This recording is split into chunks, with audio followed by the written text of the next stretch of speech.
డబ్బే లోకం అని చెప్పేసి ఫ్యామిలీనే చాలా మంది చంపుకున్న వాళ్ళు ఉన్నారు. సో దాని మీద మీ ఒపీనియన్ ఏంటి? నేను మన ఫ్యామిలీలో చూస్తాం కదండి, ఆస్తుల కోసం కొట్లాడుకోవడాలు, బ్రదర్స్ సిస్టర్స్.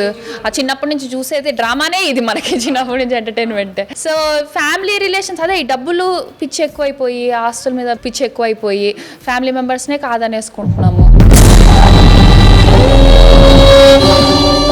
ఉన్నది కొంచెమే అయినా హ్యాపీ లైఫ్ ఉండాలండి, అంతే పీస్ఫుల్ గా. కొంచెం సెల్ఫ్ అలా అని చెప్పి డబ్బులు వద్దు అని కూడా అనను నేను, సఫిషియంట్ ఉంటే చాలండి. అంటే అలా ఆశపడే వాళ్ళకి దాని వల్ల ప్రమాదాలు కూడా జరుగుతాయి. సో అలాంటి వాళ్ళకి మీరు ఏం చెప్తారు? గ్రీడ్ వల్ల మనం అసలు హ్యూమన్ కనెక్షన్స్, ఎమోషన్స్ ఇవన్నీ మర్చిపోతున్నామండి.